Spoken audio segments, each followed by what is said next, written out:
सभी को नमस्कार। चैनल पर आपका फिर से स्वागत है। आज के वीडियो में हम सिग्मा 12 नियमों के बारे में विस्तार से बता रहे हैं, जो सिद्धांतों का एक ऐसा समूह है जो आपको अडिग आत्मविश्वास बनाने, उद्देश्यपूर्ण जीवन जीने और अपनी वास्तविक क्षमता को अपनाने में मदद करेगा। चाहे आप व्यक्तिगत विकास की तलाश कर रहे हों या पारंपरिक तरीकों से मुक्त होने का लक्ष्य बना रहे हों, ये नियम आपके जीवन पर नियंत्रण रखने और अपनी आंतरिक शक्ति को अनलॉक करने के लिए आपके अंतिम मार्गदर्शक हैं। अपने जीवन की पूरी जिम्मेदारी लेने से लेकर सार्थक संबंध विकसित करने और अल्पकालिक सुखों की तुलना में दीर्घकालिक लक्ष्यों का पीछा करने तक, प्रत्येक नियम अमूल्य ज्ञान प्रदान करता है जो आपके सोचने, कार्य करने और दुनिया से जुड़ने के तरीके को पूरी तरह से बदल सकता है। तो अगर आप आगे बढ़ने के लिए तैयार हैं तो बने रहें और इन जीवन परिवर्तनकारी नियमों के साथ शुरुआत करें। अधिक जानकारीपूर्ण सामग्री के लिए लाइक, सब्सक्राइब और बेल आइकन दबाना न भूलें। यह परिचय एक प्रेरक और प्रभावशाली वीडियो के लिए माहौल तैयार करता है तथा दर्शकों को विषय वस्तु से जुड़ने और सिद्धांतों को अपने दैनिक जीवन में लागू करने के लिए प्रोत्साहित करता है। रूल नंबर 1, अपने कंधों को पीछे करके सीधे खड़े हों। यह नियम न केवल शारीरिक मुद्रा के बारे में है, बल्कि यह आपके मानसिक और भावनात्मक दृष्टिकोण का भी प्रतीक है। अपने कंधों को पीछे करके सीधे खड़े होना आत्मविश्वास, जिम्मेदारी और साहस का प्रतीक है। यह सिद्धांत हमें सिखाता है कि जीवन में चुनौतियों का सामना कैसे करना है और खुद को मजबूत और स्थिर बनाए रखना है। 1. शारीरिक मुद्रा का प्रभाव। आपकी शारीरिक मुद्रा सीधे आपके मानसिक और भावनात्मक स्वास्थ्य से जुड़ी होती है। जब आप झुके हुए होते हैं या अपनी रीढ़ सीधी नहीं रखते, तो यह कमजोरी और आत्मसंदेह का संकेत हो सकता है।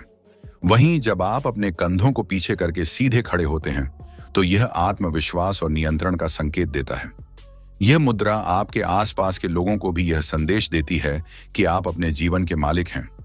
2. जिम्मेदारी लेना। अपने कंधों को पीछे करके खड़े होने का मतलब है कि आप अपने जीवन की जिम्मेदारी लेने के लिए तैयार हैं। इसका अर्थ है कि आप अपनी असफलताओं के लिए बहाने बनाने के बजाय उन्हें स्वीकार करते हैं और अपने कार्यों में सुधार करने की कोशिश करते हैं। यह रवैया आपको एक मजबूत और आत्मनिर्भर व्यक्ति बनाता है। 3. आत्मविश्वास का निर्माण। जब आप सीधे खड़े होते हैं, तो यह केवल आपकी शारीरिक उपस्थिति को नहीं बदलता, बल्कि आपके आत्मविश्वास को भी बढ़ाता है। यह आपको याद दिलाता है कि आप चुनौतियों का सामना करने में सक्षम हैं।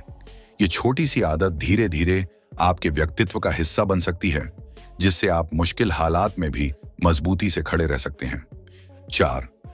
चुनौतियों का सामना। जीवन में समस्याएं और चुनौतियां हमेशा आती हैं, लेकिन जो लोग कंधे पीछे, छाती ऊपर जैसी मानसिकता अपनाते हैं, वे इन कठिनाइयों का सामना डट कर करते हैं। यह आपको एक ऐसा दृष्टिकोण विकसित करने में मदद करता है जहां आप समस्याओं को अवसरों में बदलने का प्रयास करते हैं। निष्कर्ष। अपने कंधों को पीछे करके सीधे खड़े हों एक प्रतीक है आत्म सशक्तिकरण का। यह आपको सिखाता है कि जीवन में आत्मविश्वास और जिम्मेदारी के साथ कैसे आगे बढ़ना है। यह एक छोटी सी आदत है, लेकिन इसका प्रभाव गहरा और स्थायी होता है। जब आप इस नियम को अपनाते हैं, तो आप न केवल अपने जीवन को बेहतर बनाते हैं, बल्कि दूसरों को भी प्रेरित करते हैं। खुद के साथ वैसा ही व्यवहार करें जैसा आप किसी की मदद करने के लिए जिम्मेदार हैं। Rule number 2। यह नियम हमें अपनी देखभाल और आत्मसम्मान को महत्व देने का संदेश देता है। अक्सर हम अपने आप को नजरअंदाज कर देते हैं और दूसरों की मदद के लिए तत्पर रहते हैं, लेकिन इस सिद्धांत के अनुसार हमें अपने साथ वही दया, समझ और देखभाल दिखानी चाहिए जैसा हम किसी प्रियजन के साथ करते हैं। 1. आत्म देखभाल का महत्व। जीवन की भागदौड़ में हम खुद को प्राथमिकता देना भूल जाते हैं, लेकिन अगर हम शारीरिक और मानसिक रूप से स्वस्थ नहीं होंगे, तो दूसरों की मदद करने की क्षमता भी कम हो जाएगी। इस नियम के तहत हमें यह समझने की जरूरत है कि अपनी देखभाल करना स्वार्थ नहीं, बल्कि एक जिम्मेदारी है। आत्म देखभाल के पहलू। शारीरिक देखभाल। नियमित व्यायाम, स्वस्थ भोजन और पर्याप्त नींद पर ध्यान दें। मानसिक देखभाल। अपने विचारों को सकारात्मक बनाए रखें और तनाव को प्रबंधित करें। भावनात्मक देखभाल। अपनी भावनाओं को समझें और उन्हें व्यक्त करने के लिए एक स्वस्थ माध्यम खोजें। 2. खुद के साथ दयालुता और समझ का व्यवहार करें। जब कोई प्रियजन परेशान होता है, तो हम उन्हें दोष नहीं देते, बल्कि उनकी मदद करते हैं।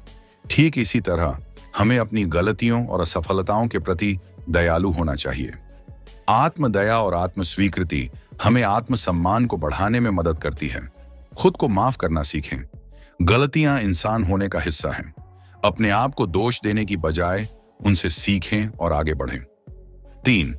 आत्मसम्मान को प्राथमिकता दें। खुद के साथ अच्छा व्यवहार करना तब शुरू होता है जब आप अपने आत्मसम्मान को महत्व देना शुरू करते हैं। इसका मतलब है कि आप अपने समय, ऊर्जा और भावनाओं का सम्मान करें। अनावश्यक कार्यों और लोगों को ना कहना सीखें। अपनी सीमाएं तय करें और उन पर कायम रहें। खुद को प्रेरित करने के लिए अपनी छोटी उपलब्धियों को सराहें। 4. खुद की मदद के लिए योजनाबद्ध बनें। जैसे आप किसी प्रियजन की मदद करने के लिए योजनाएं बनाते हैं, वैसे ही अपनी भलाई के लिए भी रणनीतियां तैयार करें। अपने लक्ष्यों को लिखें, अपनी प्राथमिकताओं को तय करें, अपनी प्रगति पर ध्यान दें। निष्कर्ष: खुद के साथ वैसा ही व्यवहार करना जैसा आप किसी की मदद करने के लिए करते हैं, एक महत्वपूर्ण जीवन दर्शन है। यह आत्म देखभाल, आत्मसम्मान और आत्मदया का अभ्यास करने का आह्वान करता है। जब आप अपने आप का ध्यान रखते हैं और अपनी खुशहाली को प्राथमिकता देते हैं, तो आप न केवल खुद के लिए बल्कि दूसरों के लिए भी बेहतर बनते हैं। रूल नंबर 3: ऐसे लोगों से दोस्ती करें जो आपके लिए सबसे अच्छा चाहते हैं। यह नियम हमारे जीवन में रिश्तों के महत्व को रेखांकित करता है। हम जिन लोगों के साथ समय बिताते हैं, वे न केवल हमारी सोच और भावनाओं को प्रभावित करते हैं, बल्कि हमारे जीवन के दिशा निर्देश भी बनाते हैं। इसलिए यह जरूरी है कि हम अपने आसपास ऐसे लोगों को रखें जो हमारे विकास, खुशी और आत्मसम्मान को बढ़ावा दें। 1. सहायक और सकारात्मक लोगों के साथ घिरे रहें। सच्चे दोस्त वे होते हैं जो आपकी सफलता और भलाई की परवाह करते हैं। वे आपके साथ खुश होते हैं जब आप आगे बढ़ते हैं और आपको प्रोत्साहित करते हैं जब आप कठिनाइयों का सामना करते हैं। सच्चे मित्र प्रोत्साहित करते हैं। वे आपकी क्षमताओं पर विश्वास करते हैं और आपको अपने लक्ष्य प्राप्त करने के लिए प्रेरित करते हैं। सकारात्मकता का स्रोत बनते हैं। उनके साथ समय बिताने से आपको ऊर्जा और खुशी मिलती है। आपकी कमजोरियों को समझते हैं। वे आपकी आलोचना नहीं करते, बल्कि आपको बेहतर बनाने में मदद करते हैं। 2. विषाक्त रिश्तों से बचें। ऐसे रिश्ते जो आपको निराश करते हैं या आपकी क्षमताओं पर सवाल उठाते हैं, वे आपके आत्मविश्वास को नुकसान पहुंचा सकते हैं। नकारात्मकता फैलाने वाले लोग, जो लोग हमेशा नकारात्मक बात करते हैं, वे आपकी सोच को भी प्रभावित कर सकते हैं। स्वार्थी संबंध, ऐसे लोग जो केवल अपने फायदे के लिए आपके साथ हैं, वे लंबे समय में आपको चोट पहुंचा सकते हैं। आलोचक, जो लोग आपको बार बार नीचे दिखाने की कोशिश करते हैं, उनसे दूरी बनाना आवश्यक है। 3. स्वस्थ और प्रेरणादायक दोस्ती के फायदे मनोबल बढ़ता है। सही लोग आपके जीवन को खुशहाल और संतोषजनक बनाते हैं। व्यक्तिगत विकास, वे आपको नए अवसरों और विचारों की ओर प्रेरित करते हैं। सुरक्षा और समर्थन, कठिन समय में ऐसे लोग आपके सबसे बड़े सहायक बनते हैं। 4. ऐसे लोगों को चुनने का तरीका जो आपके लिए सही हो। उनके कार्यों को देखें, केवल शब्दों पर नहीं, उनके कार्यों पर ध्यान दें। आपके साथ कैसा महसूस होता है? क्या वे आपको प्रेरित करते हैं या निराश करते हैं? उनकी प्राथमिकताएं, वे आपके साथ समय बिताने और आपकी भलाई के लिए प्रयास करते हैं या नहीं? निष्कर्ष: जिन लोगों के साथ आप समय बिताते हैं, वे आपके जीवन की गुणवत्ता को परिभाषित करते हैं।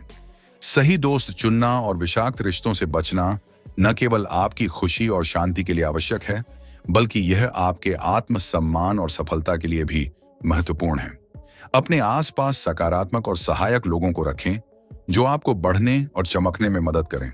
रूल नंबर 4: खुद की तुलना कल आप जो थे उससे करें, न कि किसी और से जो आज है। यह नियम हमें याद दिलाता है कि असली प्रतिस्पर्धा हमारे और हमारे पुराने स्वरूप के बीच है। जब हम अपनी तुलना दूसरों से करते हैं, तो हम उनकी सफलता, क्षमताओं और परिस्थितियों को देखते हैं, लेकिन अपनी विशिष्टता और यात्रा को नजरअंदाज कर देते हैं। 1. व्यक्तिगत विकास पर ध्यान दें। हर व्यक्ति की यात्रा अलग होती है, इसलिए दूसरों के साथ तुलना करना एक अस्वस्थ मानसिकता को जन्म दे सकता है।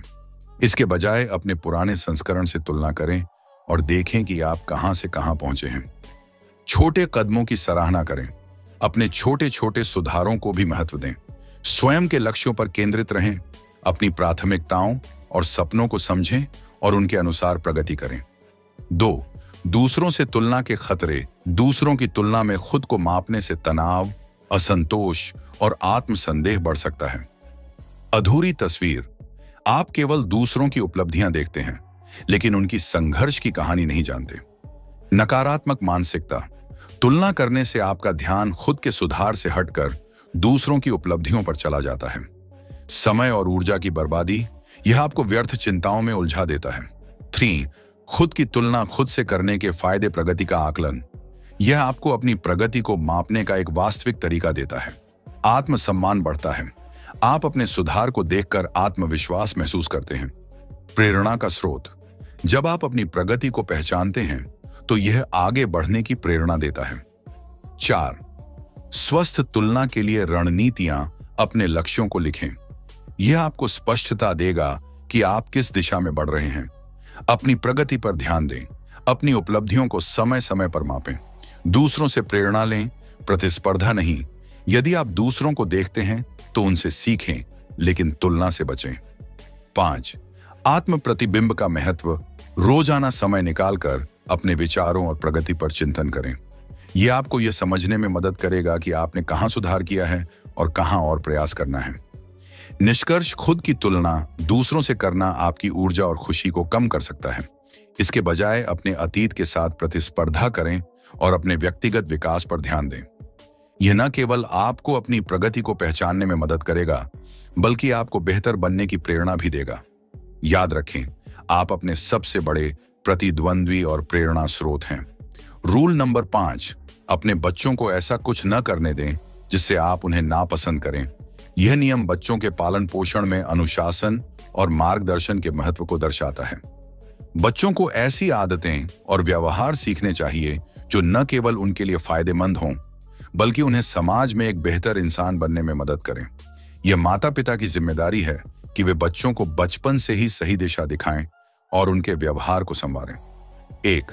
अनुशासन और मूल्य सिखाने का महत्व, बच्चों के बचपन में अनुशासन और मूल्यों की नींव रखी जाती है। यह उन्हें सही और गलत में फर्क करना सिखाता है। नियम और सीमाएं, बच्चों को यह समझाना जरूरी है कि क्या उचित है और क्या नहीं।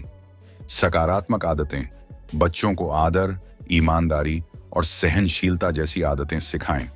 भविष्य की तैयारी, यह उन्हें एक जिम्मेदार और आत्मनिर्भर इंसान बनने में मदद करता है। 2. बच्चों का व्यवहार और माता पिता का प्रभाव, बच्चों के व्यवहार का सीधा असर माता पिता पर पड़ता है। अप्रिय व्यवहार, यदि बच्चे अनुशासनहीन या असभ्य हैं तो यह माता पिता के लिए निराशा का कारण बन सकता है। प्यार और सख्ती का संतुलन, बच्चों को प्यार देना जरूरी है, लेकिन उन्हें अनुशासनहीनता की छूट देना लंबे समय में उनके लिए हानिकारक हो सकता है। 3. प्यार और देखभाल के साथ सीमाएं तय करें। बच्चों को यह समझना चाहिए कि उनके माता पिता उनके भले के लिए सीमाएं तय कर रहे हैं। स्पष्ट संचार, बच्चों के साथ संवाद करें और उन्हें यह समझाएं कि आप उनसे क्या अपेक्षा रखते हैं। प्रेरित करें, डांटे नहीं। कठोर दंड के बजाय बच्चों को उनके व्यवहार का परिणाम समझाने का प्रयास करें। उदाहरण प्रस्तुत करें। माता पिता के रूप में बच्चे आपके व्यवहार से बहुत कुछ सीखते हैं। 4. नकारात्मक व्यवहार रोकने के उपाय, तुरंत प्रतिक्रिया दें। जब भी बच्चा कोई अनुचित व्यवहार करे, उसे तुरंत रोकें। सकारात्मक पुनर्बलन, अच्छे व्यवहार पर उन्हें सराहें और पुरस्कृत करें। दृढ़ता बनाए रखें, नियमों के पालन में सख्ती दिखाएं, लेकिन बच्चों को यह भी महसूस कराएं कि आप उनके पक्ष में हैं। 5. दीर्घकालिक प्रभाव, व्यक्तित्व विकास, अनुशासन और सही मार्गदर्शन से बच्चे आत्मनिर्भर और समझदार बनते हैं। समाज में सम्मान, सही परवरिश से बच्चे समाज में अपनी जगह बनाते हैं और परिवार का नाम रोशन करते हैं। माता पिता और बच्चों का रिश्ता, सही दिशा और देखभाल से यह रिश्ता और मजबूत होता है। निष्कर्ष, बच्चों को सही दिशा दिखाना और उनका अनुशासन सुनिश्चित करना माता पिता का मुख्य कर्तव्य है। प्यार और देखभाल के साथ सीमाएं तय करें ताकि बच्चे ऐसे व्यक्तित्व विकसित करें जिन पर आपको गर्व हो। याद रखें, बच्चे वही बनते हैं जो उन्हें सिखाया और दिखाया जाता है। रूल नंबर 6, दुनिया की आलोचना करने से पहले अपने घर को सही क्रम में रखें। यह नियम हमें आत्मचिंतन और आत्म सुधार के महत्व को समझाने पर जोर देता है। अक्सर हम दूसरों की गलतियों और समाज की खामियों पर ध्यान देते हैं, लेकिन अपनी जिम्मेदारियों और जीवन की अराजकता को अनदेखा कर देते हैं। यह संदेश देता है कि दूसरों की आलोचना करने से पहले हमें अपने जीवन को सुधारना चाहिए। 1. अपने जीवन की जिम्मेदारी लें। दुनिया की आलोचना करने से पहले यह देखना आवश्यक है कि क्या हमारा जीवन व्यवस्थित है। आत्मनिरीक्षण करें, अपने कार्यों और आदतों का ईमानदारी से मूल्यांकन करें, अपनी गलतियों को स्वीकारें, दूसरों की खामियों पर ध्यान देने से पहले अपनी कमियों को पहचानें, दिशा तय करें। अगर आपका जीवन अव्यवस्थित है तो उसमें सुधार लाने की योजना बनाएं। 2. व्यक्तिगत अराजकता को सुलझाएं। अपने जीवन की अराजकता को व्यवस्थित करना दूसरों को प्रभावित करने का सबसे प्रभावी तरीका है। अपने घर से शुरुआत करें। शाब्दिक और रूपक दोनों रूपों में अपने घर को साफ और व्यवस्थित करें। प्राथमिकताएं तय करें। यह सुनिश्चित करें कि आपके जीवन में क्या महत्वपूर्ण है और उसी पर ध्यान केंद्रित करें। सीमाएं तय करें। अपनी ऊर्जा और समय का सही उपयोग करें। 3. दूसरों पर उंगली उठाने से बचें। दूसरों की आलोचना करना आसान है, लेकिन यह हमेशा सही नहीं होता। समझदारी दिखाएं। दूसरों की स्थिति को समझने का प्रयास करें। आलोचना के बजाय सहयोग करें। समाज को सुधारने के लिए रचनात्मक सुझाव और समर्थन दें। स्वयं को उदाहरण बनाएं। अपनी जीवन शैली और कर्मों से दूसरों को प्रेरित करें। 4. आत्म सुधार के लाभ। जब आप अपने जीवन को व्यवस्थित करते हैं तो इसके कई सकारात्मक प्रभाव होते हैं। मन की शांति।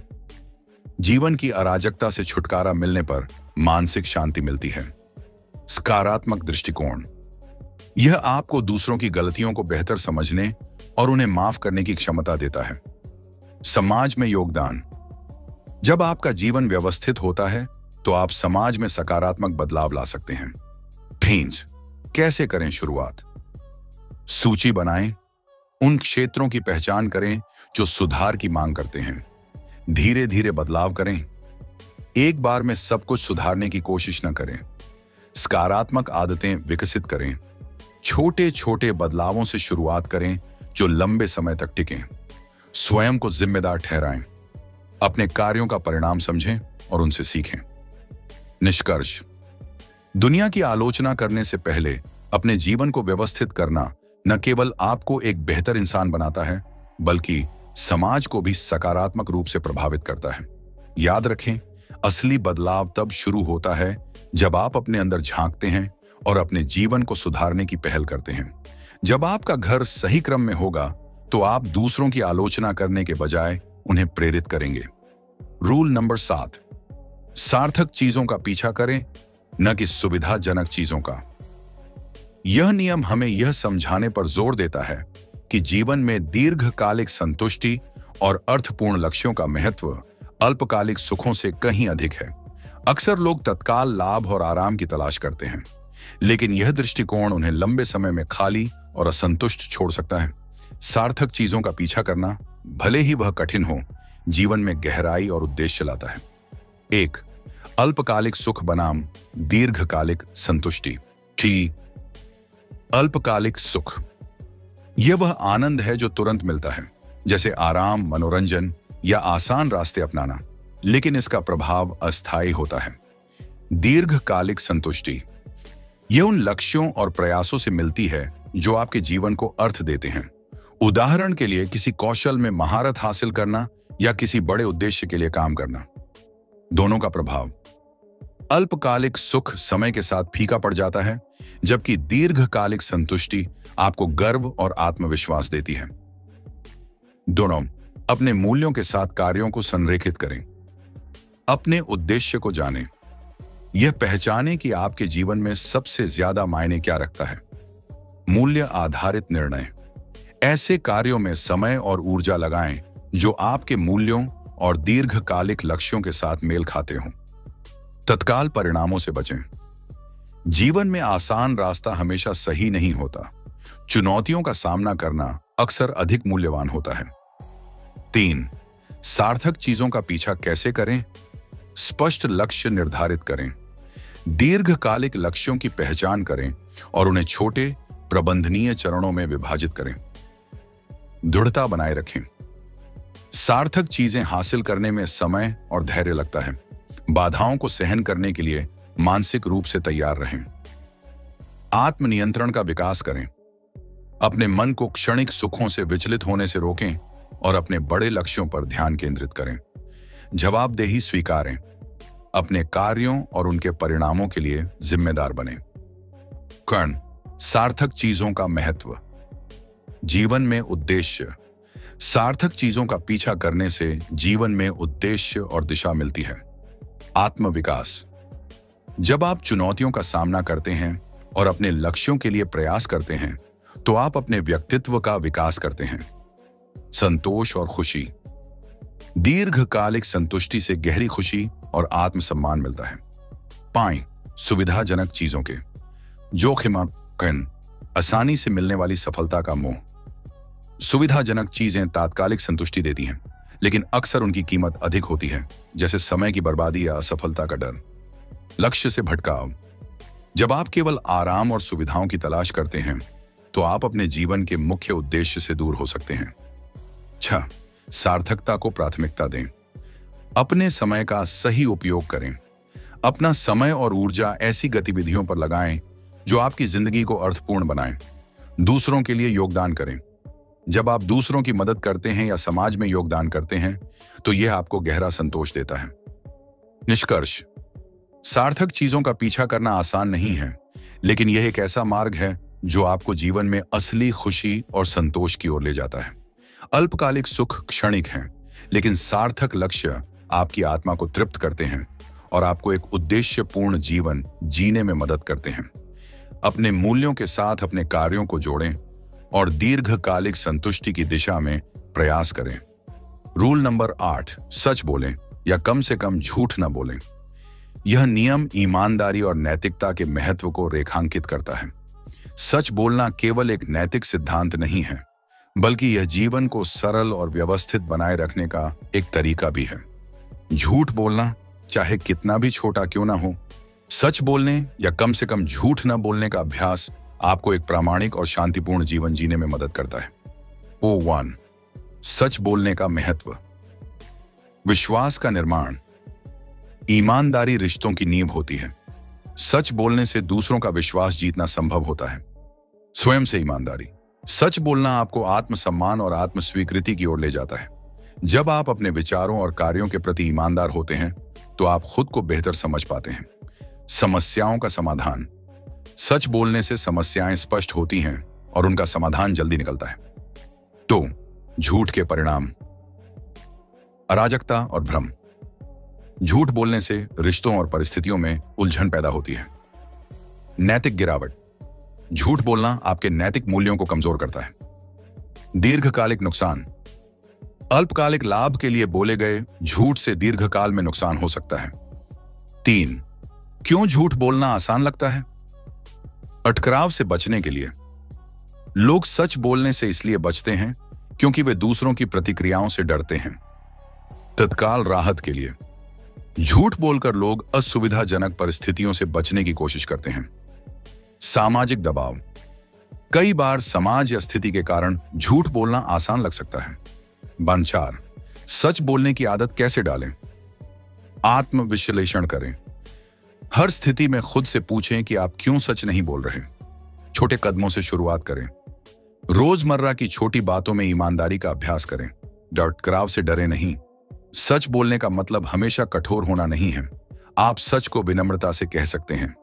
कम से कम झूठ न बोलें। जब सच बोलना मुश्किल हो तो झूठ से बचें और चुप रहना बेहतर विकल्प हो सकता है। तो 5वां, सच बोलने से लाभ। रिश्तों में मजबूती। सच बोलने से रिश्ते और भी प्रामाणिक और गहरे बनते हैं। आंतरिक शांति। जब आप सच बोलते हैं तो आप किसी झूठ को बनाए रखने के तनाव से मुक्त होते हैं। विश्वसनीयता। ईमानदार व्यक्ति को समाज में अधिक सम्मान और विश्वास मिलता है। Moral clarity. ईमानदारी आपको नैतिक रूप से मजबूत और स्थिर बनाती है। 6, झूठ से कैसे बचें? प्रलोभन को समझें। जब आप झूठ बोलने की स्थिति में हों तो सोचें कि यह आपको कहां ले जाएगा। अभ्यास करें। हर बार जब आप सच बोलते हैं तो यह आपकी आदत बन जाती है।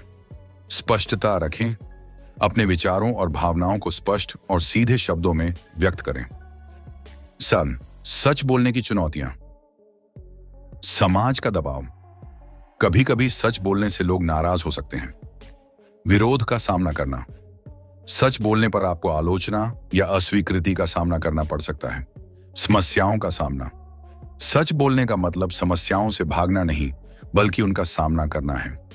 निष्कर्ष, सच बोलना केवल एक नैतिक दायित्व नहीं है, यह आपको एक सशक्त और प्रामाणिक जीवन जीने की क्षमता भी देता है। झूठ आपको अल्पकालिक राहत दे सकता है, लेकिन यह दीर्घकाल में समस्याओं को बढ़ा देता है। इसलिए सच बोलें या कम से कम झूठ न बोलें, ताकि आप खुद के प्रति ईमानदार रह सकें और दूसरों के साथ स्वस्थ रिश्ते बना सकें। रूल नंबर 9, मान लें कि जिस व्यक्ति की आप बात सुन रहे हैं वह शायद कुछ ऐसा जानता हो जो आप नहीं जानते। यह नियम हमें सक्रिय और सहानुभूतिपूर्ण सुनने का महत्व सिखाता है। अक्सर बातचीत में हम अपनी बात कहने की जल्दी में रहते हैं और दूसरों के विचारों को पूरी तरह से सुनने और समझने में असफल रहते हैं। लेकिन अगर हम ये मान लें कि सामने वाला व्यक्ति हमारे ज्ञान को समृद्ध कर सकता है, तो यह दृष्टिकोण हमारी समझ और परिपक्वता को बढ़ाता है। दूसरों की बात सुनने का महत्व। ज्ञान प्राप्त करना। हर व्यक्ति के पास अपने अनुभव और दृष्टिकोण से कुछ अनोखा साझा करने के लिए होता है। समस्याओं को समझना। जब आप ध्यान से सुनते हैं तो आप अधिक गहराई से समस्याओं और उनकी जड़ों को समझ सकते हैं। रिश्तों में सुधार। सुनने की कला अच्छे रिश्तों की नींव है। यह दिखाता है कि आप दूसरों की परवाह करते हैं। ईगडाउन। आटुडो। सक्रिय रूप से सुनने का अभ्यास। शरण। ध्यान केंद्रित करें। जब कोई बोल रहा हो तो अपना पूरा ध्यान उन पर केंद्रित करें। विचलित होने से बचें। प्रतिक्रिया न करें, पहले समझें। अक्सर हम जवाब देने के लिए सुनते हैं, न कि समझने के लिए। पहले पूरी तरह से समझें, फिर प्रतिक्रिया दें। शरीर की भाषा पर ध्यान दें। सिर्फ शब्दों को नहीं, बल्कि वक्ता की भावनाओं और भाव-भंगिमाओं को भी समझने की कोशिश करें। 3. नए दृष्टिकोण अपनाने का महत्व। सीमित धारणाओं से बचें। हम सभी का ज्ञान और दृष्टिकोण सीमित होता है। दूसरों की बात सुनने से हम अपनी सीमाओं को पहचान सकते हैं। रचनात्मक सोच को प्रोत्साहित करें। नए विचार और दृष्टिकोण हमारी सोच को समृद्ध कर सकते हैं और हमें समस्याओं का हल खोजने में मदद कर सकते हैं। समुदाय की शक्ति। हर व्यक्ति समाज का एक महत्वपूर्ण हिस्सा है। उनकी कहानियां और अनुभव हमें प्रेरणा और नई दिशाएं दे सकते हैं। 4. सुनने की चुनौतियां और उनसे बचने के उपाय। अहंकार से बचें। यह सोचना कि आप सब कुछ जानते हैं आपके सीखने की क्षमता को बाधित कर सकता है। धैर्य रखें। कुछ लोग धीरे धीरे या विस्तार से बोलते हैं। उनकी बात को धैर्यपूर्वक सुनें। पूर्वाग्रह से बचें। किसी की पृष्ठभूमि या स्थिति के आधार पर उनकी बातों को खारिज न करें। 5. दूसरों की बातों से सीखने के फायदे। नए दृष्टिकोण। आप जीवन और समस्याओं को नए नजरिए से देखना सीखते हैं। विनम्रता का विकास। यह मानना कि आप सब कुछ नहीं जानते आपको अधिक विनम्र और ग्रहणशील बनाता है। बेहतर संवाद। जब आप दूसरों को सुनते हैं तो आपका संवाद अधिक प्रभावी और सहानुभूतिपूर्ण हो जाता है। सामाजिक कनेक्शन। लोग उन व्यक्तियों को पसंद करते हैं जो उन्हें ध्यान से सुनते हैं। यह रिश्तों को मजबूत करता है। व्यवहार में कैसे लागू करें। खुले प्रश्न पूछें। आप ऐसा क्यों सोचते हैं, या इस बारे में आपका क्या अनुभव है, जैसे सवाल पूछें। सहानुभूति दिखाएं। उनकी भावनाओं को समझने की कोशिश करें और सहानुभूति प्रकट करें। सुनने का समय निकालें। व्यस्तता में भी दूसरों की बात सुनने के लिए समय निकालें। निष्कर्ष, हर व्यक्ति के पास साझा करने के लिए कुछ महत्वपूर्ण होता है। जब आप ये मानते हैं कि सामने वाला व्यक्ति आपके ज्ञान में कुछ जोड़ सकता है, तो आप अपनी समझ को बढ़ाने और खुद को बेहतर बनाने के रास्ते पर चल पड़ते हैं। यह विनम्रता और ग्रहणशीलता का गुण न केवल आपको एक बेहतर व्यक्ति बनाता है, बल्कि आपके रिश्तों और संवाद कौशल को भी मजबूत करता है। रूल नंबर 10, अपने भाषण में सटीक रहें। सटीक और स्पष्ट संचार न केवल प्रभावी संवाद का एक महत्वपूर्ण पहलू है, बल्कि यह आपके व्यक्तित्व और आत्मविश्वास को भी दर्शाता है। जब आप अपनी बात को सही तरीके से प्रस्तुत करते हैं तो आप दूसरों के साथ बेहतर संबंध बना सकते हैं और गलत फहमियों से बच सकते हैं। यह नियम सिखाता है कि शब्दों का चयन और उनका उपयोग विचारपूर्वक और जिम्मेदारी से किया जाए। 1. सटीकता क्यों जरूरी है? गलत फहमी से बचाव। अस्पष्ट भाषा और अनिश्चित शब्दावली गलत फहमियों को जन्म देती है। विश्वास का निर्माण। जब आप अपनी बात स्पष्ट रूप से रखते हैं तो लोग आपकी बातों पर भरोसा करते हैं। समय की बचत। सटीक संवाद समय और ऊर्जा बचाता है क्योंकि दोहराव की आवश्यकता नहीं पड़ती। प्रभावी नेतृत्व। सटीक भाषा आपको एक मजबूत और प्रभावी नेता के रूप में प्रस्तुत करती है। 2. अस्पष्टता के नुकसान कंफ्यूजन। जब आप अपनी बात को स्पष्ट रूप से व्यक्त नहीं करते तो श्रोता भ्रमित हो सकते हैं। रिश्तों पर असर। अस्पष्ट संवाद रिश्तों में तनाव और गलतफहमी को बढ़ावा दे सकता है। अधूरी अपेक्षाएं। अगर आप सटीक रूप से अपनी अपेक्षाओं को व्यक्त नहीं करते तो परिणाम आपकी उम्मीदों के अनुसार नहीं हो सकते। 3. स्पष्ट और सटीक बोलने के तरीके आए। अपने विचारों को व्यवस्थित करें। अपनी बात कहने से पहले यह सुनिश्चित करें कि आप खुद अपने विचारों को समझ चुके हैं। मुख्य बिंदुओं पर ध्यान दें, अनावश्यक जानकारी न दें। आई सरल और सीधी भाषा का उपयोग करें। कठिन और जटिल शब्दों से बचें। छोटे और सीधे वाक्यों का उपयोग करें। निडीलाएं। सुनने वाले की पृष्ठभूमि का ध्यान रखें। अपने श्रोता को समझें और उसी के अनुसार बोलें। अनुभव और समझ को ध्यान में रखते हुए अपनी बात कहें। आईवी फीडबैक लें। यह सुनिश्चित करने के लिए कि आपकी बात समझी गई है, फीडबैक मांगें। यदि आवश्यक हो तो अपने शब्दों को दोहराएं या सरल बनाएं। 4. अभ्यास के माध्यम से सुधार। दैनिक संवाद में ध्यान दें। रोजमर्रा की बातचीत में अपनी भाषा को सटीक और स्पष्ट बनाने का अभ्यास करें। पढ़ने और लिखने की आदत डालें। इससे आपकी शब्दावली और विचारों को व्यवस्थित करने की क्षमता में सुधार होगा। फीडबैक स्वीकारें। दूसरों से पूछें कि क्या आपके संवाद में स्पष्टता थी। 5. सटीकता का प्रभाव। पेशेवर जीवन। ऑफिस या कामकाज में सटीक संवाद से आप अपनी बात सही तरीके से रख सकते हैं और प्रभावशाली बन सकते हैं। व्यक्तिगत जीवन। रिश्तों में पारदर्शिता और स्पष्टता आती है। आत्मसम्मान। जब आप सटीक बोलते हैं तो आपके विचारों में आत्मविश्वास झलकता है। निष्कर्ष। सटीकता और स्पष्टता केवल भाषा का कौशल नहीं है, बल्कि यह आपके व्यक्तित्व का एक महत्वपूर्ण हिस्सा है। अपनी बात को सही तरीके से और स्पष्टता के साथ प्रस्तुत करना आपको एक प्रभावी वक्ता और बेहतर इंसान बनाता है। इसलिए अपने शब्दों को सोच समझकर चुनें और अपने संवाद को सटीकता के साथ व्यक्त करें। Rule number 11। जब बच्चे स्केटबोर्डिंग कर रहे हों तो उन्हें परेशान न करें। इस नियम का उद्देश्य बच्चों को आत्मनिर्भर बनाने, उनकी लचीलापन को बढ़ाने और उन्हें अपनी असफलताओं से सीखने का अवसर देने पर है। जीवन में चुनौतियां और कठिनाइयां आती हैं और वे हमें मजबूत और अधिक सक्षम बनाती हैं। यह नियम बच्चों को उन्हें परेशान करने के बजाय उन जोखिमों को लेने के लिए प्रोत्साहित करता है जो उनकी प्रगति के लिए जरूरी है। 1. जोखिम लेने की आवश्यकता। विकास और सीखने का हिस्सा। बच्चों को कभी कभी असफल होने देना उनके लिए सबसे बड़ी शिक्षा हो सकती है। अगर हम उन्हें हर समय बचाए रखते हैं और उन्हें जोखिम से दूर रखते हैं तो हम उनके विकास को रोक सकते हैं। लचीलापन का निर्माण। जब बच्चे गिरते हैं और फिर से उठते हैं तो वे सीखते हैं कि कैसे कठिनाइयों का सामना करें और हर बार बेहतर बने। यह जीवन में निरंतर आगे बढ़ने की क्षमता को बढ़ाता है। आत्मविश्वास में वृद्धि। जब बच्चे अपनी असफलताओं से सीखते हैं और उन्हें सुधारते हैं तो उनका आत्मविश्वास भी बढ़ता है। उन्हें यह समझ में आता है कि असफलता का अर्थ यह नहीं है कि वे हार गए हैं, बल्कि यह एक कदम और है सफलता की ओर। 2. असफलताओं से सीखना। असफलताएं बच्चों के लिए एक शिक्षण अनुभव हो सकती है।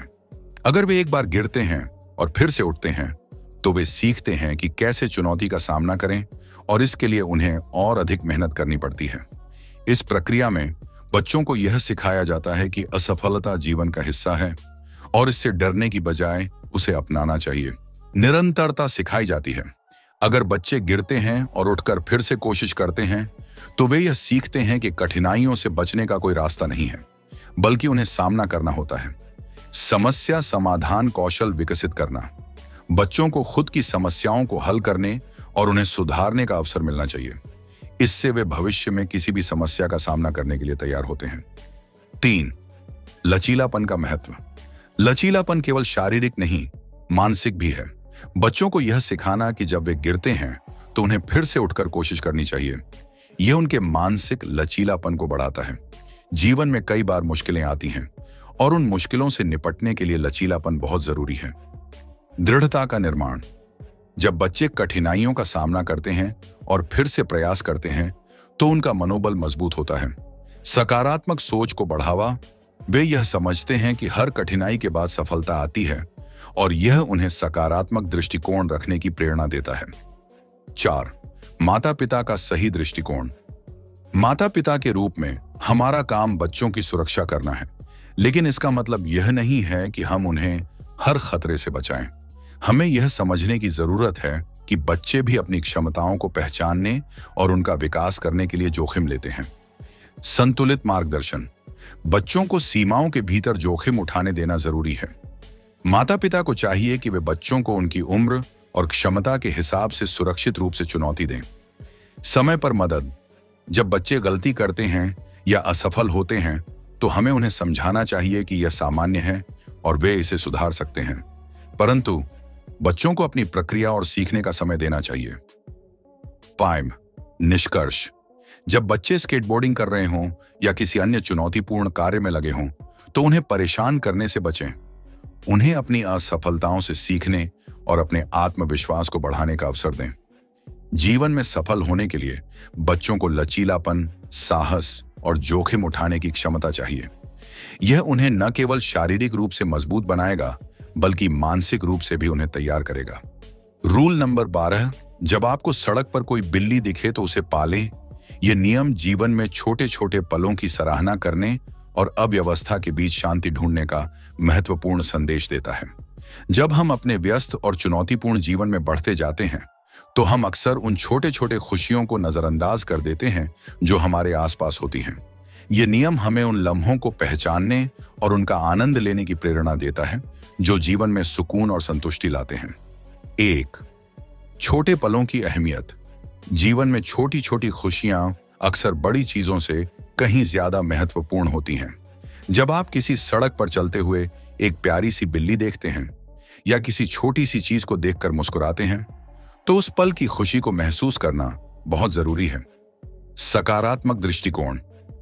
इस तरह के छोटे पलों को पहचानना और सराहना जीवन में सकारात्मक दृष्टिकोण को बढ़ावा देता है। यह हमें यह सिखाता है कि बड़ी खुशियां हमेशा बड़े अवसरों में नहीं होती, बल्कि अक्सर छोटी चीजों में छुपी होती हैं। जागरूकता का महत्व। जब हम अपने आसपास की चीजों पर ध्यान देते हैं तो हम अधिक जागरूक और संवेदनशील होते हैं। इससे न केवल हमारी मानसिक स्थिति सुधरती है बल्कि हमें जीवन को ज्यादा आनंद के साथ जीने की प्रेरणा मिलती है। 2. शांति की खोज। जब दुनिया अव्यवस्थाओं से घिरी हो और हर तरफ हलचल हो तो कभी कभी शांति की आवश्यकता महसूस होती है। एक बिल्ली को देखना और उस समय के आनंद में खो जाना, यह हमें शांत और संतुष्ट रहने की दिशा में मार्गदर्शन करता है। मनोवैज्ञानिक शांति। यह छोटे पल हमें अपने जीवन के तनावपूर्ण क्षणों से कुछ समय के लिए राहत दिलाते हैं। जब हम एक शांत पल में खो जाते हैं तो हम अपने विचारों और भावनाओं से थोड़ी दूरी बना लेते हैं, जिससे हमें मानसिक शांति मिलती है। ध्यान केंद्रित करना। इस तरह के क्षणों में हमारी मानसिक स्थिति में सुधार होता है और हम अपने भीतर की शांति और संतुलन को महसूस करते हैं। यह हमें हमारे जीवन के अन्य पहलुओं में भी शांति बनाए रखने की प्रेरणा देता है। 3. अव्यवस्था के बीच संतुलन। हमारी जिंदगी में व्यस्तता और अव्यवस्था हमेशा रहती है, लेकिन इसका मतलब यह नहीं कि हमें अपने मानसिक स्वास्थ्य और शांति से समझौता करना चाहिए। हमें उन छोटे छोटे पलों को पहचानने की जरूरत है जो हमें शांति और संतुष्टि दे सकते हैं। सकारात्मकता की शुरुआत। जैसे एक बिल्ली को देखना, यह हमें जीवन में छोटे और साधारण पलों की सराहना करने की याद दिलाता है। यह हमें संतुलन बनाए रखने और कठिन परिस्थितियों में भी शांत रहने की कला सिखाता है। अनमोल क्षण। यह हमें यह भी सिखाता है कि हम हर समय अपने जीवन में कुछ मूल्यवान अनुभवों के लिए समय निकाल सकते हैं जो हमें सुकून और शांति देते हैं, भले ही वे क्षण छोटे हों। 4. खुशी को खोजने का तरीका। कभी कभी हमें खुशी को बाहरी दुनिया से नहीं बल्कि हमारे आसपास के सरल और प्यारे पलों से प्राप्त करना चाहिए। यह नियम इस बात का एहसास कराता है कि खुशी और शांति हमसे बाहर नहीं, बल्कि हमारे भीतर की मानसिकता पर निर्भर करती है। आध्यात्मिक संतुष्टि। जब हम छोटे पलों की सराहना करते हैं तो हम अपने जीवन में आध्यात्मिक संतुष्टि पा सकते हैं। यह संतुष्टि किसी भौतिक वस्तु से नहीं, बल्कि हमारे सोचने और देखने के तरीके से उत्पन्न होती है। जीवन को हल्के में लेना। हम में से कई लोग जीवन को बहुत गंभीरता से लेते हैं और बड़ी बातों के पीछे भागते हैं, लेकिन यह नियम हमें सिखाता है कि कभी-कभी हमें जीवन को हल्के में लेना चाहिए और उसकी छोटी छोटी खुशियों में खो जाना चाहिए। 5वां निष्कर्ष। जब आपको सड़क पर कोई बिल्ली दिखे तो उसे पालने का अर्थ है कि जीवन के छोटे छोटे सुखों को पहचाना जाए। यह हमें यह सिखाता है कि जीवन में खुशी हमेशा बड़ी उपलब्धियों या सफलताओं में नहीं मिलती, बल्कि वह उन सरल और प्यारी चीजों में मिलती है जिन्हें हम अक्सर नजरअंदाज कर देते हैं। इन छोटे पलों को पहचानने और उन्हें संजोने से हम अपने जीवन को ज्यादा खुशहाल और संतुष्टिपूर्ण बना सकते हैं। मुझे उम्मीद है कि ये सिग्मा 12 नियम आपको अपने जीवन में शक्तिशाली बदलाव करने के लिए प्रेरित करेंगे। याद रखें, विकास आपसे शुरू होता है और इन सिद्धांतों को लागू करने से वास्तव में आपकी मानसिकता और आपके कार्य बदल सकते हैं।